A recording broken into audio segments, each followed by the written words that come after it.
Welcome to the Creating Miah podcast. I'm your host, Chris Spangle. With me, as always, and we can't do this podcast without her, is Miah Axton.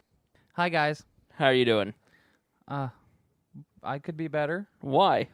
because I hate Christians right now. Then why did you walk in with half the Bible printed out on your sheet of paper?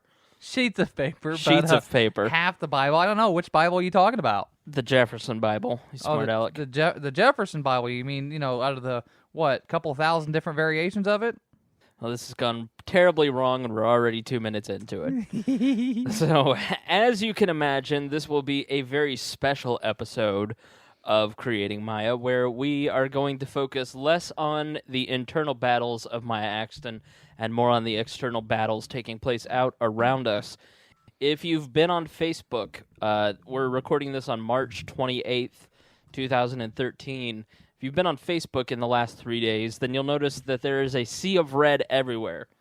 Red equal signs standing up for equality in marriage. And the Supreme Court is hearing testimony against Prop 8. Prop 8 is a California proposition that makes marriage between a man and a woman heavily sponsored by and supported by the Mormon Church, if you've seen the documentary on Netflix. And also hearings about DOMA, the Defense of Marriage Act. Why don't you tell us what the Defense of Marriage Act is, Miah? In the simplest layman's terms possible, it's the federal government defining the exact definition, the legal definition of marriage as between one man and one woman, nothing further. Basically says that the federal government cannot and will not recognize any sort of same-sex union, be it civil unions, common law unions, anything from the states, and says that no state has to recognize any state's same-sex laws. So the impetus for the lawsuit was a lesbian couple that had been together forever. One of the couples died, and the other couple was hit with $300,000 in back taxes that she would ordinarily not have to pay had they been able to be married. So she's claiming that it is not equal or fair or just that she should have to pay taxes that other American citizens do not. So you being the hottest LGBTQ blogger and podcaster out there, Miah, I can only imagine that you're in full support of marriage equality. Yes and no. Of course. It can't be easy. On the one hand, I fully support it. And everyone listening, just note, Miah is not easy. Well, not on everything. No, I support it fully in the sense that we have a government, we have a constitution, and we have reasonable expectations of equality under the law. And marriage equality would be bringing equality under the law to marriage. So that's one way I do fully support it. I do not support the idea of government-sponsored marriage. I think that's absurd. I don't think we should have to ask permission from the state. I think there's inequality between married people and single people. And just to give you some history of marriage licensing, go to Wikipedia, and Wikipedia is your friend in a lot of this. If you want to know the difference between marriage and civil unions, go to Wikipedia and look up civil unions, and that'll explain why. If you want to know why we have marriage licensing, many states across the United States in the 1920s started implementing marriage licenses because they wanted to keep races marrying their own kind. They wanted to keep blacks marrying blacks and whites marrying whites, and they outlawed any kind of interracial marriage. And even just listen to this. In the Washington Supreme Court in 2006, and this is a quote from an article, they concluded that encouraging procreation within the framework of marriage can be seen as a legitimate government interest furthered by limiting marriage between opposite-sex couples. Now, I don't know how many people really want to pay attention to things like this, but the government's basically saying they have an interest in regulating procreation. That's a slippery slope, as in, look at China. A female child they take out in the front yard and beat it to death in front of you. So, that's kind of one thing there. And Canada has also talked about implementing something similar to China's one-child policy. One of the reasons Canada is doing that Canada caps their healthcare system. They have 33 million people. They only allow a certain percentage of their GDP to be state-sponsored healthcare, so they have to ration off healthcare. And everybody loves to go get free healthcare, and they go for BS reasons, and they take more than they can use, and the government can't afford it anymore. So what happens? Well, it's better to control the population than to bring people into this world that we can't care for, right? Oh yeah, that's that's perfect. That makes the perfect compassionate sense. thing to do. But with the marriage thing is that right now there's only there's not that many states, and they talk about DOMA and defining marriage as one man and one woman only. And I don't know how many people actually want to take that further and say one man and one woman that can procreate, because I've actually seen a lot of that as being the reason why we shouldn't have same-sex marriages because they can't procreate. Well, I happen to actually know quite a few people that don't have their uteruses anymore, and they've never had kids. So should we bar them from having kids or having a marriage? I know guys that have had testicular cancer or just are impotent. Should we also ban them from being married? You know a lot of broken people, don't you? I know a lot of people. I haven't lived in the same state or the same city for my entirety of my life, so I've actually seen a little bit of the world, so maybe I have a different viewpoint than most people. So. Hey, don't break your arm patting yourself on the back there. Oh, I'm not. It's not something to be proud of. But only 31 states have a constitutional restriction limiting marriage to one man and one woman. That right there, and if you've noticed, I think it was Connecticut was the one change that I read. Foley was saying they're barring, in quite a few states within this, they're also barring any same-sex union of any sort. So when people say you guys can have civil unions or common law or this or that, that's not true. Well, let me ask this. Let's get into it, because I argued with a friend who is a libertarian saying, well, why don't we just name everyone gets a civil union? You know, gay people, lesbian couples, transgendered couples, you know, they can all just get civil unions. And then the religious people that care about the word marriage can keep their word, and everyone's happy. It's a nice compromise. What would you say to that? If they renamed it all to one word, that would be the best thing, because that's why everyone's fighting for the word marriage, is because that's how the federal government looks at it. Because you look, these are the only states that have any kind of civil union or domestic partnership granting nearly all state-recognized rights of marriage. Is you've got domestic partnerships, and they're called this, in California, in Washington, D.C., in Nevada, in Oregon, and in Washington State. But they're called civil unions in Delaware, Hawaii, Illinois, New Jersey, and Rhode Island. Now, those are the only states. That's only 10 states that have civil union or domestic partnership that's granting nearly or all state-recognized rights of marriage. Now, part of the issue is that a civil union in California, even between two straight people, would not be recognized in another state because of various laws. Now, a marriage would. So if you get married in California or Vegas, then that's recognized in Indiana or New Jersey. Do you see the distinction there? There's a difference between marriage and civil unions, because civil unions are not universal like marriages are. Right, and there's even some states, and Indiana is one of them, that has the common law marriage, where if you've lived with somebody and are financially dependent or what have you, you eventually become a common law marriage. Whereas, and if you try to leave one another, either there's a dispute, they treat you almost like a married person in the court of law. Let me ask a delicate question, because you, I would say, are probably in a common law marriage with Emily, right? No, we couldn't really be considered in a common law marriage. Are you financially dependent on Emily? Yes. Do you cohabitate the same space? Yes. Do you support each other emotionally, physically, and spiritually? Well, no one can fully support me, so kind of. No one can fully support me sexually. So I would say you guys are in a common law marriage. But you're transgendered, so how would the state treat you should you two separate? Well, considering I'm still legally defined as a male, because that's an important thing in this world, is for the government to define what gender I am, but that's okay too. But since I'm still considered a male, we're going to be treated a little bit normal until I show up in court and, in a And nice Emily- skirted and business suit and they Emily flip out. pays for your new name change. So what happens when you change your name to Miah Axton and you fight? I mean, what is the process to be recognized as a female? Do you just go and change your name and you are one? To the best of my knowledge, at this point in time, I'd actually have to get gender reassignment surgery before I could change my name or my gender marker. Really? And because America is the land of the free. No, it's not. But in Canada, they just changed it where there's some stipulations, but you don't have to go all the way through GRS or gender reassignment surgery to get your gender marker changed. Same thing with some European nations, everything else. And I think just in Sweden, they said you don't really have to do a whole lot of anything to get your gender marker changed on your passport.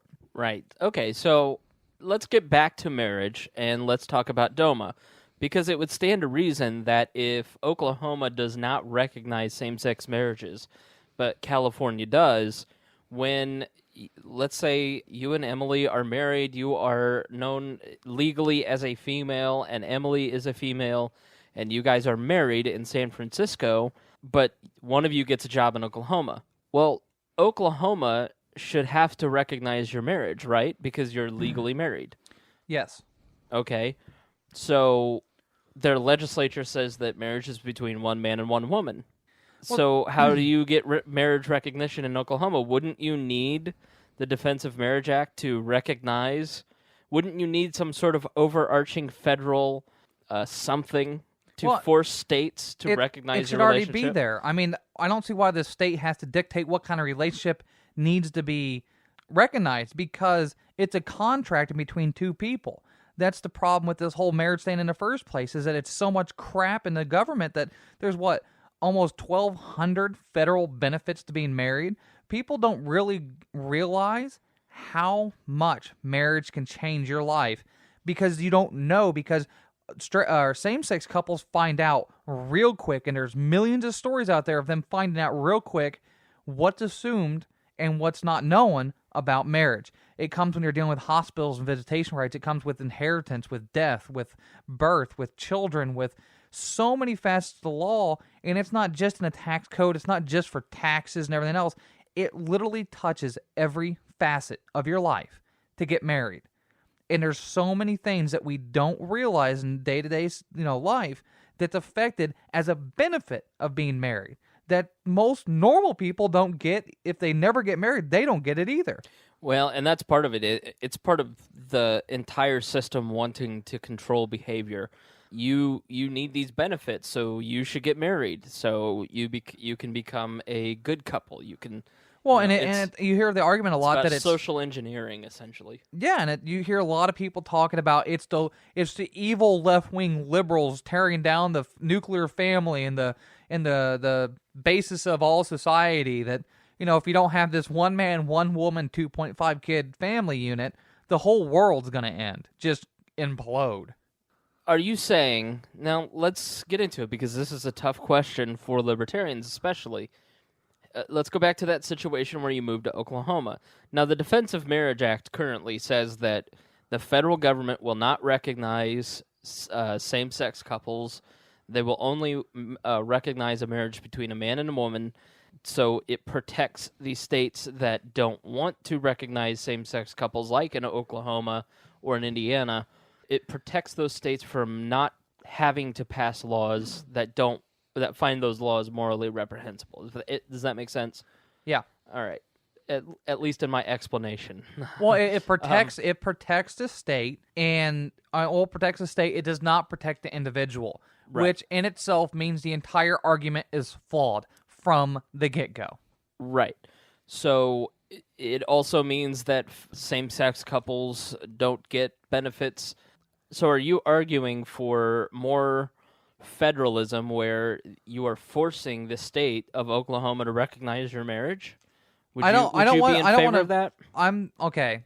It's not forcing the state of Oklahoma to do something. It's to stop them from doing something because they were infringing on individual rights to contract.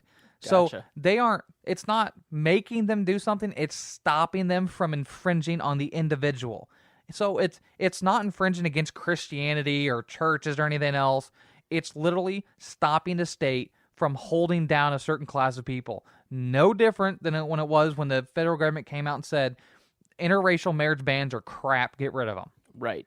Because libertarians believe, and I'm a libertarian, Maya's a voluntarist, and there is a slight distinction, meaning I don't mind limited government. She would like to destroy all government. You live in a utopian world where you think it's possible to control and keep a government small and limited and just. And you live in a utopian world where you think that we all won't live in Somalia. Well, Somalia is not an anarchist state. No, I'm just kidding. I knew that. If you bring up who would build the roads? I mean, who would enforce Christian Sharia law in this country if it wasn't for government? But what we share in common is a belief in individualism. That means that the individual governs themselves. That means that you, listening right now, are the only person in the entire world that can control your actions and behavior, and you should be able to live to your full potential to achieve as much life, liberty, and property/happiness as you'd like. And on the turn on that, you also have the full right to accept all consequences against yourself for failures and wrongdoings. With every right comes responsibility. Now, that means that in order for you to achieve full success and happiness and property, there should be as few, if any, opposing outside forces that force anything upon you. So that means government or big institutions. We don't like government telling you what you can and can't do. So in this case, when you look at it through that lens, that means that a government shouldn't be deciding what your marriage contract looks like. It shouldn't be telling you that you can or cannot marry someone or three people. And it shouldn't be a grantor of rights. Think of how many things. I mean, marriage, and this whole argument isn't just about homos being allowed to marry. It's about so much more than that. It's kind of about homos being allowed to marry, isn't it? Well, that's not the only thing it's about. Right. It goes so much bigger than that. It's fighting the same thing when it came to right to work with smoking bans and every other little tiny infringement where we have to beg for permission from the government to do something. How many things in your life, if you live in an apartment and you drive in a city and this and that, you don't see a whole lot of it. But if you've ever built a house, if you've ever tried to add on to a house, if you've ever tried to do anything beyond just buying a service or a product and living your life just not really making any waves, you won't see it. There's so many things you have to beg for permission to do from the government. I'm a small business owner. There is so much crap I had to go through, and I watched my partner have to go through when he was trying to stop the business and everything else and all this legal law and everything else. We have to beg to do something in this country. If you want to add, remodel your kitchen, you have to go beg for permission, and then they tell you how you're allowed to do it. And everything else, if you've ever tried to make something and then sell it or patent it, just look how many permissions you have to ask for. Same thing with driving on the road. You have to ask for permission to drive on the road. Everything. And so this fight is so important to so many people, for allies, non-allies, for people who are actually wanting to get married in same-sex relationships, everything else, is that we're tired of asking for permission or something special from the government. We want equal treatment, and we want the government to do what they're supposed to do. Help enforce contract law and conflict resolution. And that's one of the roles of the federal government, is to provide conflict resolution and enforcement of contract in between the states. Right. Now, libertarians believe that if you were to get married, it is your responsibility to essentially draw up a prenup. So in a libertarian world, you wouldn't have marriage and family law in a lot of cases. You would be responsible for setting up your own contract between the two of you should things go south. Now, I had an argument with somebody who said, but why should couples have to waste so much time going through that, deciding children's rights and property rights and things that should happen if the marriage is dissolved? It's just so much easier. Well, yes, but that means that the government makes everyone fit into their certain system and their way of thinking. What if someone out there has a different view on certain things and doesn't want to be beholden to certain portions of a contract? Well, and that goes against religious freedom, because some religions view marriage and divorce much differently. And so the government, broad brushing how divorces and marriages function, is completely against the First Amendment in this country, that's saying that Congress shall make no law. And that goes all the way down to the states as well. As the states aren't allowed to regulate religious institutions or religious contracts, because you can build a contract in between two people using religious rule. I mean, there's been court cases in this country recently that have gotten a lot of news. You don't usually hear about it otherwise, that these contracts are based off, say, German law or Sharia law also. That they base these contracts with us under a certain strict set of guidelines. And then the court has to rule based off the guidelines the contracts were set up under. And that's what marriage licenses and everything else are. Is it it can be, not always, but can be a religious contract in between two people or based off religion. So the government being involved in that is wholly wrong. Again, back to the prenup, you would go to a marriage attorney as opposed to a divorce attorney. So the marriage attorney would help you and your wife set up, and you two would actually have to think about the plan for your future together. When my wife and I got married, we sat down for about 15 minutes with the pastor, and then we went to the court. We signed off that we weren't brother and sister, and then we became married. That was it. There wasn't really anything else. There was, you sit there and you talk about your plans, but you don't really think about the property that you're going to put together. You don't think about anything legally. And if you go to get divorced, I have friends who are getting divorced. It's not terribly complicated. You go to the divorce attorney. They send a letter to the other person's attorney. Maybe you go to court, and then they settle 50-50. Well, wouldn't it be better for relationships and couples if you had to sit down and plan out what would happen in certain cases in your life and how would you handle it? Maybe you find that the person is an absolute maniac, and you'd also, if things went wrong, you would have put your life together and put the exit strategy together when you're in love and when you're cooperating with each other, as opposed to separating it when you're emotionally destroyed and at each other's throats. Wouldn't that be better? Oh, that would make so much more sense, because it's not actually a bad thing to be a realist on something when you go into a relationship, because you can actually find out a lot about your partner or partners or whatever when you go into prenup talks. Think about it. Think of how much you could possibly learn about the other person going into those discussions firsthand, because that's a sort of conflict resolution you wouldn't really necessarily get into in the early stages of marriage. So, I mean, I think that'd be a great tool in the first place to help keep marriages, if you go through that before you get married, you might not get married. Right.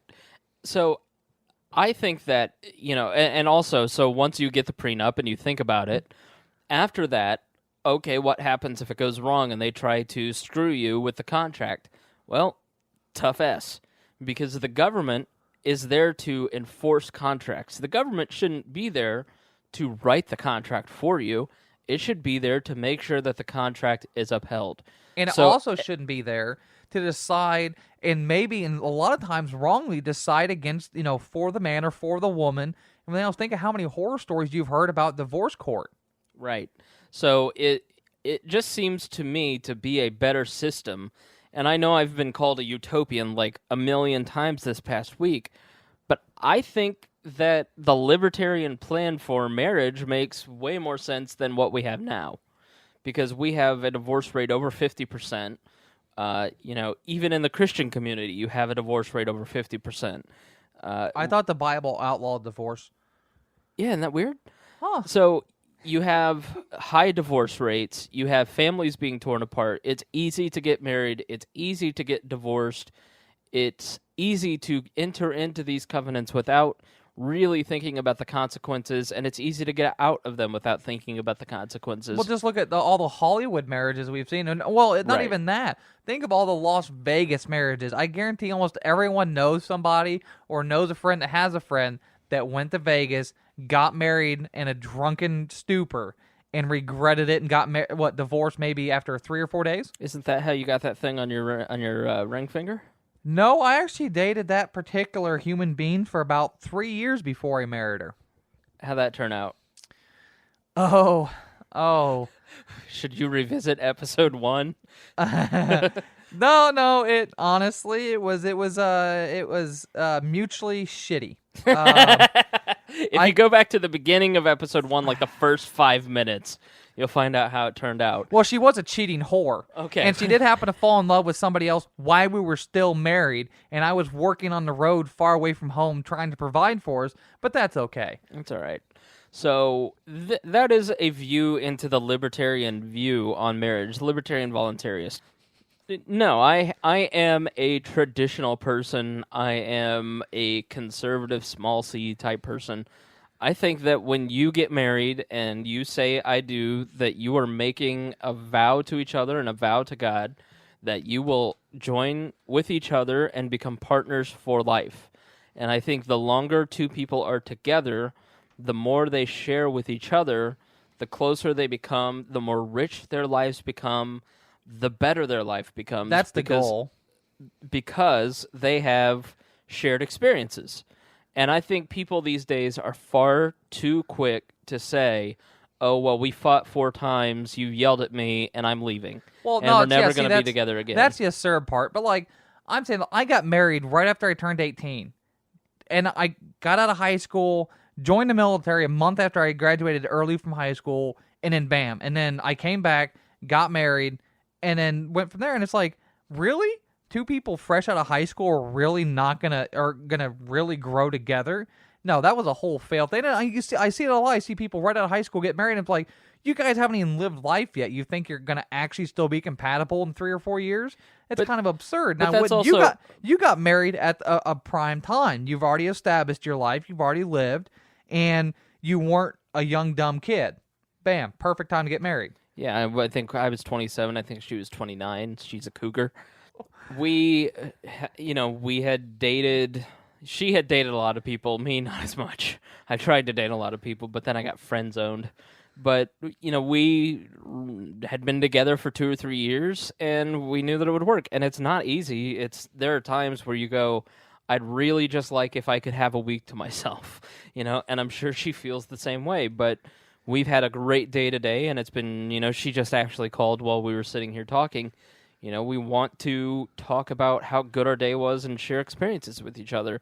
And, I still, after almost 2 years of marriage, don't feel like we are all that close yet. I mean, it's just, it's a wonderful experience. And, even though I hold a traditional view of marriage, I am not the person that should be telling other people what they can and can't do with their lives. I mean, what is right for me may not be right for you, and at the end of the day, I just want everybody to be happy, Exactly. And it doesn't, even if my personal values are completely different than your personal values, so what? Because I'm not so worried about your private parts. Right. Well, and then I guess that's also the thing, is that we live in a society where government says this is good, that's bad, and society says that's good or bad. And so it makes some people feel that if they're not married, they're not in a real committed relationship. And I think that's wrong, because I think there's a lot of people that don't feel the need to get married, and they can live happily together with somebody else without needing to get married. But then again, then they can't interact like the rest of the people in the world. And here's the bottom line, and I would like to issue a statement on behalf of Christians. Your sect of Christianity. No, all Christians. Your sect of because there's almost 39,000 different sects of Christianity. Are you really going to talk for the Mormons and Jehovah's Witnesses? Hey, jackass! You come on this podcast almost every week, and you say, "All right, I'm going to speak for the trans community, so I'm going to speak for all Christians right now." All right, douchebag. When it comes to gay marriage and gay relationships, who cares? Because I personally believe that, here's the impetus for it, okay? I had a phone call this week, so let's bring religion, because someone said, why do we have to have religion involved in this debate at all? I said, you're right. Why have religion in this debate at all? But the fact is, religion's in the debate. It's the reason we're having the debate. And it is, the dynamic of the debate is that the government has just decided what is and what is not marriage, and takes away from folks their liberty and equality, and it's not been terribly just. So Liberty is the amount of freedom that you have from the government to do what you feel is necessary to live your life.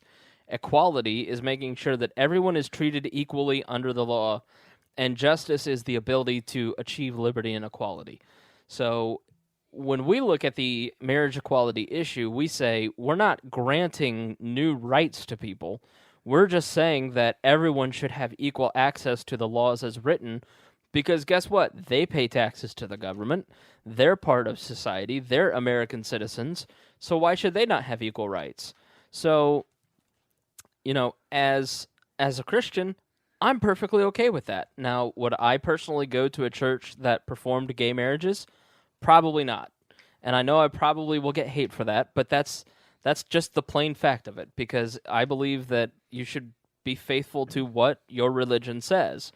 And if there is an Episcopal church that performs gay marriages, cool. That's fine, because people are going to have different interpretations of the Bible. But does that mean that Miah and I can't be friends? No, not at all, because I had a phone call with someone who refused to call you Miah. You're Jeremiah.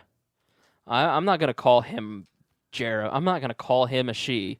I'm not going to call him Miah, because I'm a Christian, and I believe that he was born as a man, and he just needs to act like a man. And I said, you're being an idiot, because at the end of the day, you're not treating Miah with respect and love. Not and even if it says you're a Christian, there's one Bible verse that I've always seen and always believed in and saw that is the perfect way, because everyone says you're supposed to live and walk in the footsteps of Jesus, right? And you're supposed to Right. the epitome of who you're supposed to be. There is neither Jew nor Gentile, neither slave nor free, nor is there male and female, for you all are one in Christ Jesus. So that right there basically says there's no difference between any of us in the eyes of God, and that we're all God's children, right? So Right. I don't see how these people come out. So yeah, somebody's actions is sin, but what is it? No, not one person in the Christian faith is sinless except for Christ. Period. Right. And you know what? When it comes down to it, when it comes to our relationship, and I'm going to put you on the spot here, when it comes to our relationship, what are the things that you see me do that may have taught you about yourself? Like, what are some qualities that stand out about me that are positive qualities? What would you say? Acceptance.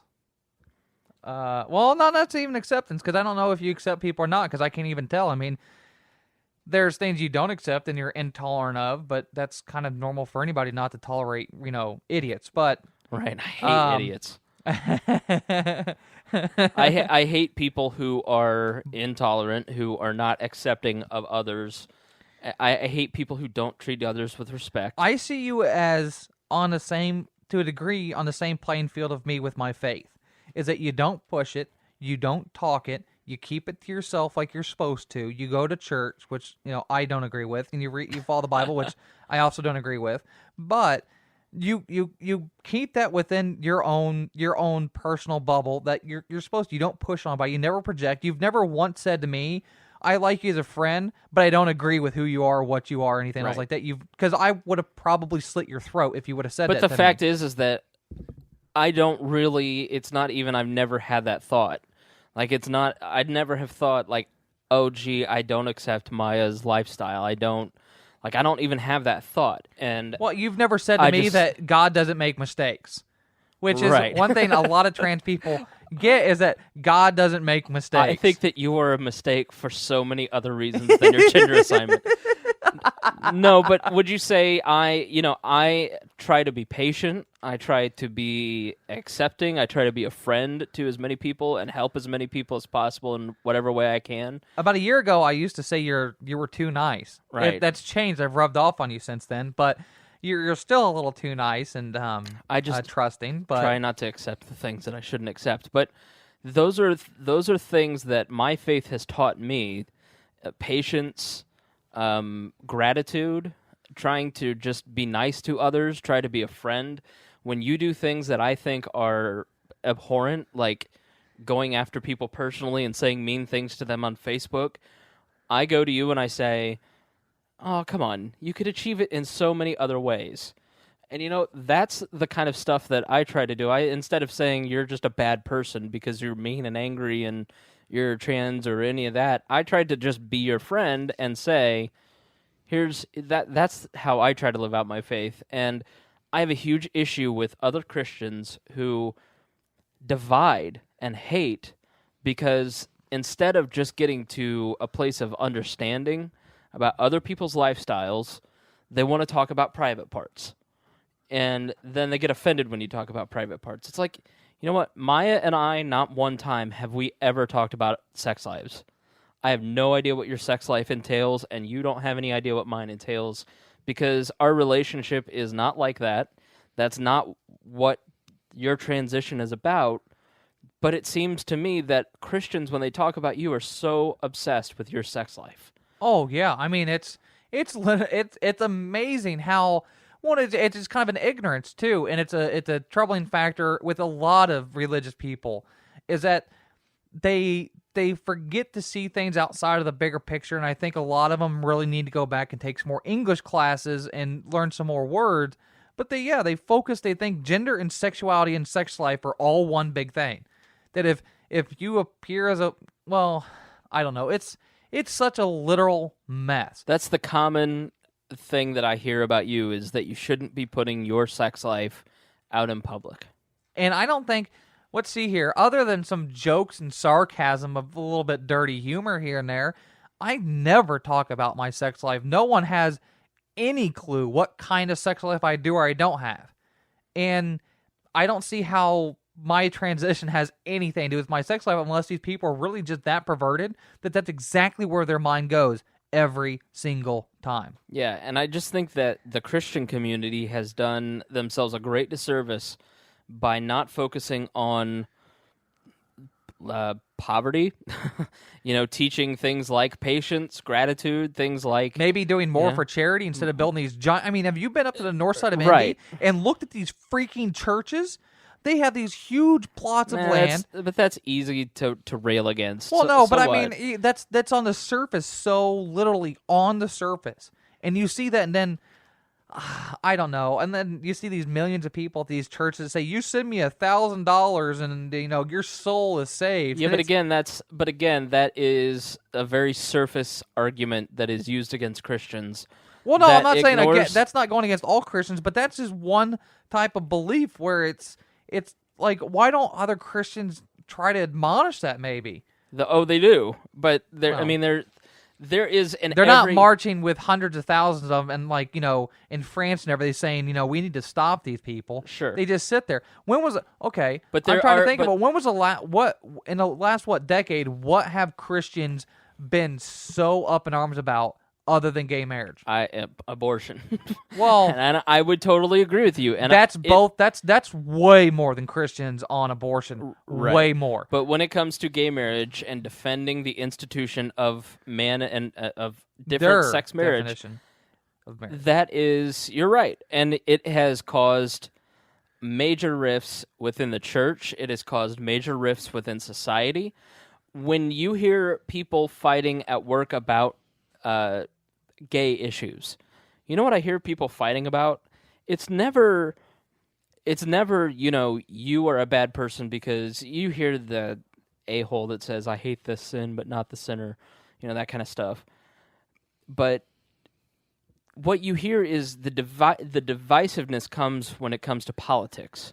They get along, hey, I know this guy and I blah blah blah, but I don't want him to have to get married.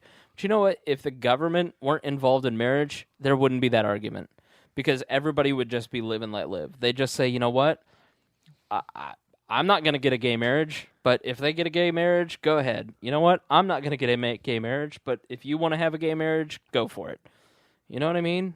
It's just the involvement of the government in marriage. It's what causes the arguments. Right, and I get really, really sick and tired of libertarians going, I don't support marriage equality because government shouldn't be in marriage in the first place.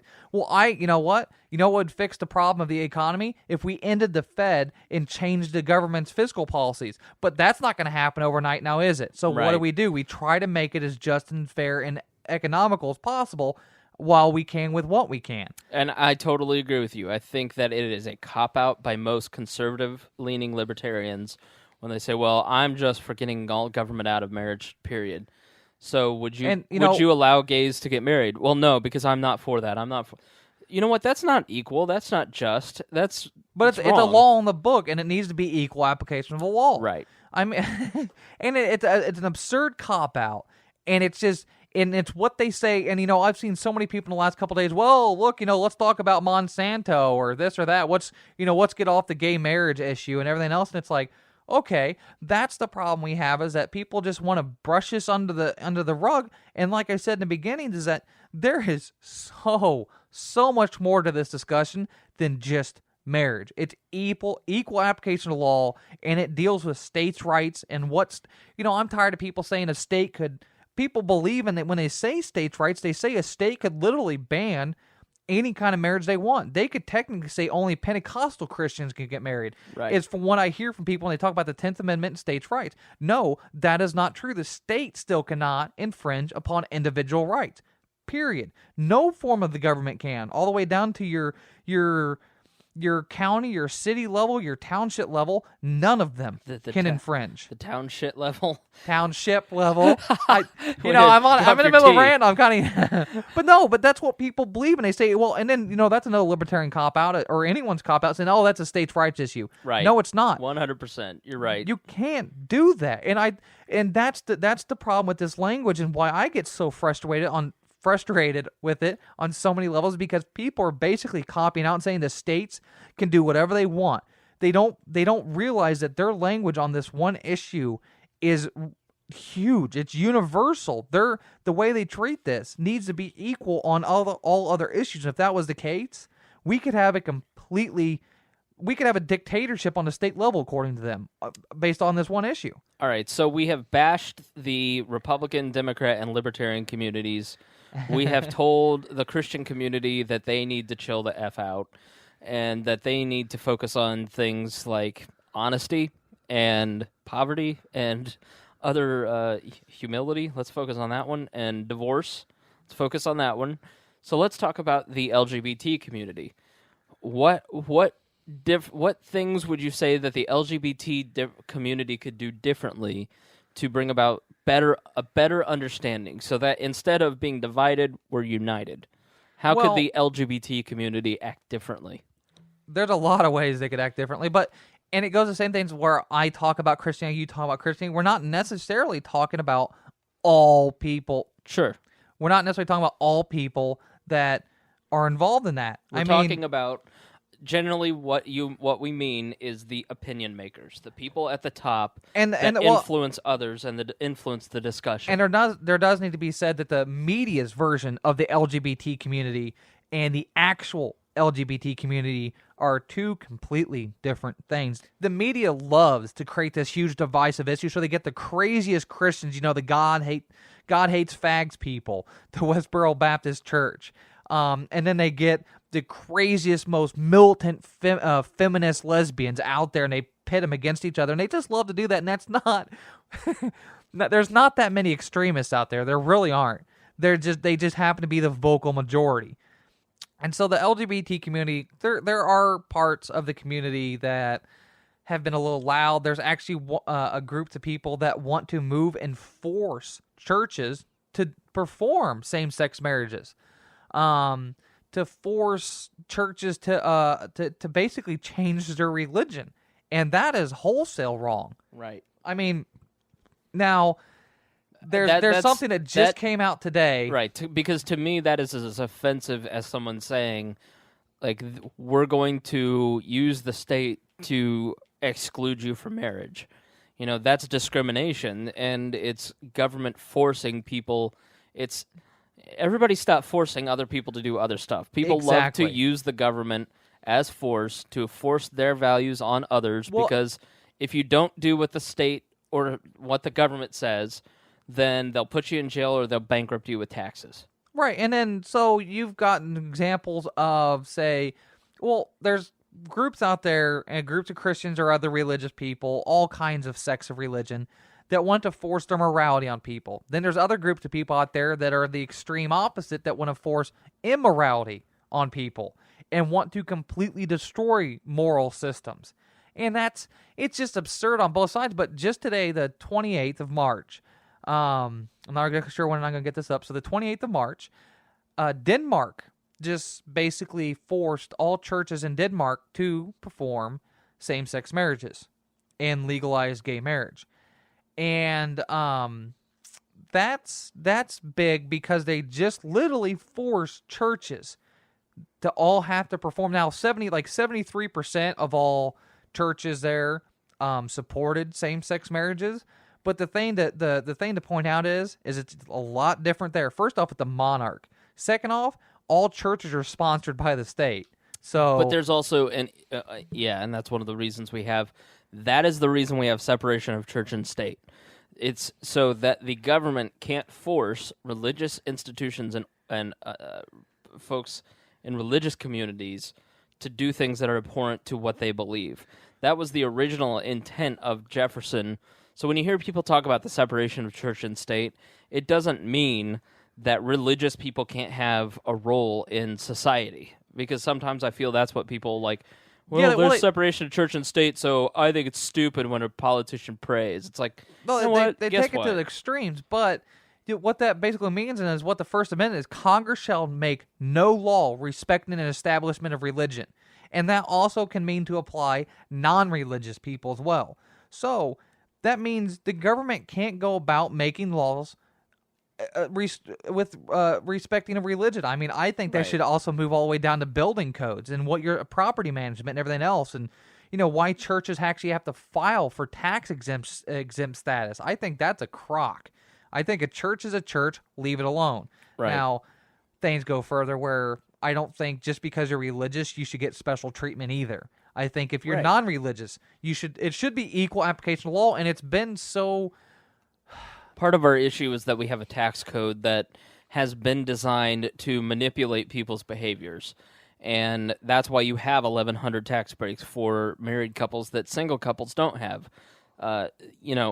It's trying to manipulate people's behavior into a certain action based on a politician's set of morals and views. Just because a politician holds one set of morals and views and values, i.e. Michael Bloomberg, it doesn't mean that he should be allowed to use the government to force his view on the world on the people that he supposedly serves. And so that's one thing, is that people, you can kind of really compare this. A lot of the arguments used against same-sex marriage, that it's immoral, it's wrong, it's degradation, it's unnatural, this, and this. It shouldn't be allowed in public. Two homos are going to raise another homo because, straight people can only raise straight people. And so you have these arguments, and a lot of that applies to the other stuff the government tries to regulate. Look at guns. They say it's immoral, that they're wrong, that they're killing machines, and this and that. And, you think about the definition of an assault weapon. Well, that, first off, is a very loose term. You're a loose term. Yeah. But no, the government shouldn't be allowed to define these words like this. Just read through any legal dictionary or law dictionary. You'll read through there and not even know what words mean anymore. The government can literally, depending on a bill they pass, they can define any word to mean anything. They've done it with clips and magazines. 100% completely different items. They've basically said are the exact same thing when they're not. They don't bind to the normal rules of the English language, so they can use any word and define it however they want it. So it's just the government, just in every facet of our lives. And one of the arguments we try to make is saying, stop looking at government to grant you rights, but at the same time we want equal laws as long as the laws are on the book. Once we make them equal, we can all fight together to get them to go away. But people say they want to get government out of marriage. Well, all the people that aren't allowed to get married are going to tell those people to go piss off. I think what it comes down to is, again, it gets back to the individual. And your religion and your politics should be one and the same when it comes to relating to the individual. You can only control yourself. You can only control your behavior. And you can build up your own beliefs, identify your own values. You can express what you think those values should and should not be. But at the end of the day, you're only the boss of yourself. You're not the boss of anybody else. And you shouldn't try to tell other people. I mean, you can try and tell people what they should do, but you can't force them to do it. Plain and simple. I mean, we learned that in kindergarten, didn't we? Yeah, well, some of us did. Michael Bloomberg must have been the worst preschooler ever. He would just been like, I am going to take your blocks. It's just leave other people alone. And don't shout people down either, because you're talking about how you're the perfect example of what a good Christian is. And I think, I mean, from the other things I disagree with you on, but with that is that you don't push it on people, you don't force people things, and you don't shout people down. You don't say your lifestyle is a sin or what you're doing is a sin. Judge lest ye be judged. I mean, how hard is that to get? But you know what? You've never asked my opinion on certain things, and so I'm just not going to give them. And even if I gave my opinion, I know what's going to be divisive and what's not, and what is going to be listened to. I will tell you that you should be nicer to people, but my ultimate view is when it comes to religion and with politics, it's like there's so much stuff that I need to work on myself about. I need to be a more honest person. I need to be a more respectful person. I need to treat people this way or that way. There's so many things that I ought to do that I would rather focus on that as opposed to focus on what you're doing. So I hope that makes sense, because at the end of the day, I should worry about me first and focus on what I'm doing right and what I'm doing wrong and become a better person. And you ought to do the same. And if more people did that, both in politics and in religion, I think we'd all get along a lot better and we'd have a better dialogue with each other. So, in summation for Miah, who just got a phone call, the world would be a better place. Our dialogue in society about religion, about social and economic issues, it just would be better if everybody did what guy 2,000 years ago with long hair, a beard, and sandals did, which is focus on the plank in your own eye and not the speck in the other guy's. Just focus on yourself, work on yourself, and you know what? When it comes down to it, if I have to spend the energy criticizing someone's behavior, I'd rather spend it criticizing my own. So I can become a better person, so I can just be a good example for what my faith teaches. And I don't feel like you're a good example for your faith when you pick one topic and one thing that is not even close to, not even like the top 10 of sins. Well, and then the one thing I have a problem with is that I've read most of the Bible, a lot of different books and a lot of different things, and how I have a problem with how canonization happened with the Bible, the different books of the Bible, and it's not that I'm not well read on the Bible. So my entire life is faith-driven, and that's off my faith. I don't need a book to tell me how to live. But with the scripture, I think people need to maybe live outside of it a little bit more and live more in faith and not so much in religion or in the Bible. Where how many different definitions of the Bible are there? How many different books have been left out, been rewritten, retranslated a million different times? And there's been a lot of arguments on the canonization or the, I guess not everybody knows what canonize means. It means putting the books together. Yeah, well, and approving which ones are real scripture or not. I think I have a problem with that, and it's like Matthew 7:21-23 is one of my favorite little bits of scripture ever. Well, I don't want it to be a beat up on the Christians. Well, thing. No, it's not that either. It's that if you're asked your opinion, you should stand up for what you believe to be truth. Period. Right, but you shouldn't call your belief an absolute that should be applied to others. And that's one of the things I see in a lot of these arguments and dealing with all kinds of different things is people profess that their beliefs are an absolute and everyone else should follow suit. And people accuse me of doing that. And yeah, guilty. No, mine's a little bit different. No. I don't want you to necessarily change how you live your life. I want you to stop how you force me to live mine. Right. And that's almost every position I have is based around that idea of the golden rule. The non-aggression principle is I'm going to live my life I want, and I want you to be allowed to live your life how you want, but don't force me to do shit. Just don't. Yeah, that's a very valid religious opinion. Don't force me to do shit. I mean, honestly, If I wanted to read the Bible, technically I shouldn't wear clothing of mixed thread, right? I shouldn't No, eat shrimp or that's not pig. how it works. It's There's not an old covenant and a new covenant, and the new the covenant, law. the new covenant has 2 rules. It's love God above all else and love others as you'd love yourself. The golden rule. Those are the 2 rules in Christianity. That's So wait, it. then why do they judge people on homosexuality? Because of Romans 1.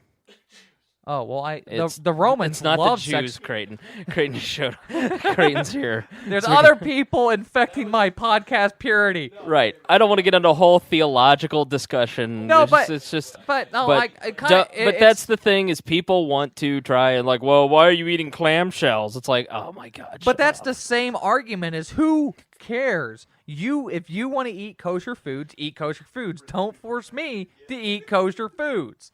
And Yeah. it's the same argument. It's a little bit of sarcasm humor. I think some people take it too far and too serious, but that is what it is. So, all right. Well, let's wrap up. Final words from you. Live your life, be free, and allow others to be free. I mean, what this whole thing is about equal application of the law, and stop legislating morality and stop supporting people that want to legislate their morality.